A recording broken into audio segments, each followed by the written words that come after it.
ஹே மக்களே! அப்ப இன்னைக்கு நம்ம கருப்பு லேடி சரோஜாக்கு வந்து 21வது நாள் முட்டை விரியிற நாள். அப்ப காலையிலேயே நம்ம வந்து தொறந்து பார்க்கும்போது, எந்த முட்டையுமே கிராக் விடல. எப்பயுமே எல்லா முட்டை ஹேட்சிங்லேயும் காலையில 21வது நாள் காலையிலேயே பார்த்தீங்கன்னா, முட்டைலாம் கிராக் விட்டுருக்கும். இவளுக்கு வந்துட்டு தொறந்து பார்த்தோட்டி எந்த முட்டையுமே கிராக் விடல. நானும் நெனச்சேன், என்னடா இது காலையிலேயே கிராக் விடணுமே, என்ன விடலையேன்னு சொல்லிட்டு, சரி வெயிட் பண்ணி பார்க்கலான்னு சொல்லிட்டு மத்தியானத்துக்கு மேல தொறந்து பார்த்தோம். மத்தியானத்துக்கு மேல தொறந்து பார்த்தோட்டி பார்த்தீங்கன்னா, ஒரே ஒரு குட்டி மட்டும் ஹேட்சிங் ஆயிருந்துச்சு. எப்பயுமே எல்லா ஹேட்சிங் ரிசல்ட்லேயும் நமக்கு ஃபஸ்ட்டாக வெளியே வருது பார்த்திங்கன்னா கருப்பு குட்டி தான் வரும். இந்த தடவை பார்த்திங்கன்னா அவங்க டேடி கலரில் வந்திருக்கு, நம்ம சேவல் கலரில் வந்திருக்கு. மத்தியானத்துக்கு மேலே பார்த்திங்கன்னா ஒரே ஒரு குட்டி மட்டும் விரிஞ்சிருந்துச்சு. 2-3 முட்டையும் கிராக் விட்டுருந்துச்சு. நம்ம ஃபஸ்ட் டைமாக வேறு 15 முட்டை வச்சு கொடுத்தோம். அதில் 7வது நாள் கேண்டில் டெஸ்ட்டில் வந்து 2 முட்டையில் கரு கூடலை, அதை எடுத்துட்டோம். பாக்கி இப்போ 13 முட்டை இருக்குது. 13 முட்டையும் விரியுமா இல்லையான்னு சொல்லிட்டு நானும் இடைக்கிடைக்கு எடுத்து பார்த்தேன். பார்த்திங்கன்னா ஈவினிங் ஆயும் ஒரே ஒரு குஞ்சு மட்டும்தான் பொரிஞ்சிருந்துச்சு. 2-3 முட்டை கிராக் விழுந்தது, கிராக் விட்ட மாதிரியே தான் இருந்துச்சு. பாக்கி எந்த முட்டையுமே உடையில. நம்ம கருப்பு கோழிக்கு இது வந்து செகண்ட் பேட்ச் முட்டை. ஃபஸ்ட் பேட்சில் பார்த்தீங்கன்னா அவள் கன்னி விடையாக இருந்தனால 6 முட்டை தான் வச்சு ஸ்டார்டிங் வச்சு பார்த்தோம். 6ஐயும் விரிச்சா. அதனால் இந்த தடவை அதிகமாக வைக்கலான்னு சொல்லிட்டு 15 முட்டை வச்சு கொடுத்தோம். 15ல் 2 கரு கூடலை. அது அவளோட மிஸ்டேக் இல்லை, அது சேவல் சரியாக மிதிக்காதனாலையா ரீசனில் இருக்கலாம். அப்படி 2 முட்டை போயிருச்சு. இப்போ 13 முட்டை தான் இருக்குது. மேடம் பார்த்திங்கன்னா குஞ்சு பொரிஞ்சிருச்சாமா. அதனால் ரொம்பவே சந்தோஷத்தில் என்ன பண்ணணும் எப்படி உட்காரணும்னு கூட தெரியாமல் கடந்து துடிக்கிறாங்க. என்ன விடுடி, நான் போய் என் முட்டையில் உட்காரணும்னு சொல்லிட்டு துடிச்சிட்ருக்கா. அப்போ சரி எப்படியாவது துடிக்கிறதெல்லாம் சரி, எல்லா முட்டையும் விரித்து எடுத்துருவியான்னு பார்க்குறேன்னு சொல்லிட்டு நாமளும் அடைச்சிட்டு கிளம்பிட்டோம். நெக்ஸ்ட் டே 22வது நாள் மார்னிங் வந்து திறந்து பார்த்தோம். திறந்து பார்த்தோட்டி பார்த்தீங்கன்னா நம்ம சேவல் குட்டிங்கெல்லாம் அப்படியே ஓடிட்டு இருந்தானுங்க, ரொம்ப க்யூட்டாக. 22ஆம் தேதி மார்னிங் பார்த்தீங்கன்னா 1-2 முட்டை தான் ஹேட்சிங் ஆயிருந்துச்சு. நானும் திறந்து பார்த்துட்டு இருந்தேன். முட்டை விரியிற மாதிரி இல்லை.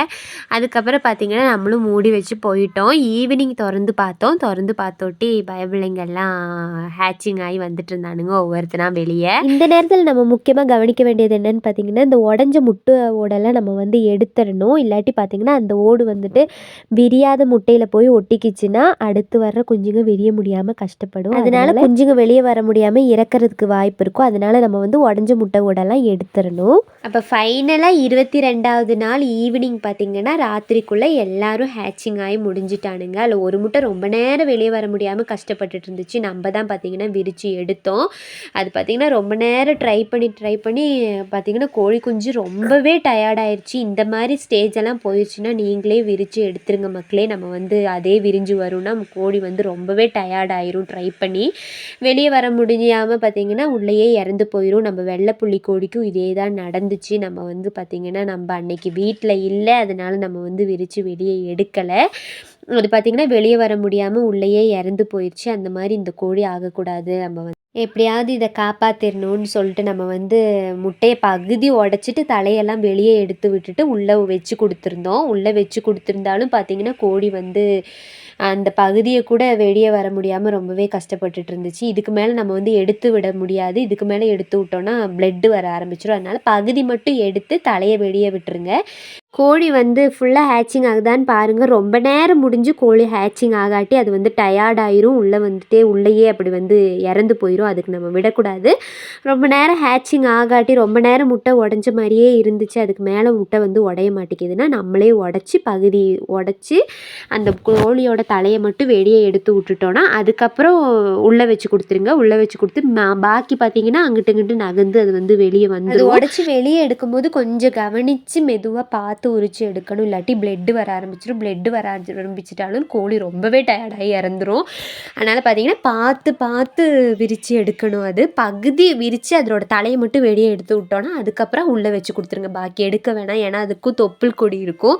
அது பிஞ்சிருச்சுன்னா அதுலேருந்து பிளட்டு வரும். அது அதாவே உள்ளேருந்து ஹீட்டில் வந்து பிஞ்சிச்சான்னா பிளட்டு வராது. நம்ம இப்போ விரித்து எடுத்த கோழி கொஞ்சம் பார்த்திங்கன்னா கண்ணெல்லாம் மூடி ரொம்பவே டயர்டாயிருந்துச்சு. நானும் வந்து ஐயோ இதுவும் கிடைக்காதோ, இதுவும் செத்து போயிருமோன்னு சொல்லிட்டு ரொம்பவே பயந்துட்டேன். நான் பார்த்திங்கன்னா கொஞ்சம் நேரம் முடிஞ்சிட்டு பார்த்திங்கன்னா கோழி வந்து ரெக்கவர் ஆயிடுச்சு. அந்த மாதிரி நீங்கள் வந்துட்டு ரொம்பவே வெளியே வர கஷ்டப்பட்டுச்சுன்னா நீங்கள் வந்து விரித்து எடுத்துருங்க மக்களே. அதே விரியும்னு வெயிட் பண்ணால் இறந்துரும். அப்படி தான் நம்ம வெள்ளைப்புள்ளி கோழிக்கு ஆச்சு. நம்ம வந்து இதையும் அப்படி நம்ம பண்ணிடக்கூடாதுன்னு சொல்லிட்டு நம்ம வந்து இடைக்கிடைக்கு எல்லாமே விரிதான்னு திறந்து பார்த்துட்டு இருந்தோம். கடைசியாக அந்த கோழி விரியலைன்னு தெரிஞ்சோட்டி விரித்து எடுத்துட்டோம். அது பார்த்திங்கன்னா ரெக்கவர் ஆயிடுச்சு. அப்போ ஃபைனலாக நம்ம கருப்பு மேடம் பார்த்திங்கன்னா 13 நல்ல நல்லபடியாக விரித்து எடுத்துட்டாங்க. அப்போ வந்து நல்ல ஹேச்சிங் ரிசல்ட் இருந்துச்சு. நான் பார்த்திங்கன்னா முட்டையை நான் எப்படி அடை வைக்கிறேன், எந்த மாதிரி நான் முட்டையை பாதுகாப்பாக வைப்பேன்றதெல்லாம் நான் வந்து வீடியோவில் போட்டிருக்கேன் மக்களே. உங்களுக்கு தேவைப்பட்டுச்சுன்னா நீங்கள் அந்த மாதிரி ட்ரை பண்ணி பாருங்கள். நல்லாவே ஹேச்சிங் ரிசல்ட் இருக்கும். அதோட லிங்கெல்லாம் டிஸ்கிரிப்ஷனில் கொடுக்குறேன், தேவைப்பட்டால் செக் பண்ணி பாருங்கள். உங்கள் வீட்லேயும் கோழிகளை அடை வச்சுருக்கீங்களான்னு சொல்லிட்டு கீழே கமெண்டில் சொல்லுங்கள், நானும் தெரிஞ்சுக்கிறேன். இந்த க்யூட்டியை பாருங்களேன், ரொம்ப க்யூட்டாக இருக்குது. இந்த கோழி குஞ்சுங்க ஃபஸ்ட் டே வர்ற க்யூட்டு எப்பவுமே வராதுங்க. எவ்வளோ க்யூட்டாக இருக்குது பாருங்கள், அவங்க அம்மா மாதிரியே இருக்குது. 4 கோழி குஞ்சு வந்து அவங்க டேடி கலரில், பாக்கியெல்லாம் பார்த்தீங்கன்னா அவங்க அம்மா கலரில்.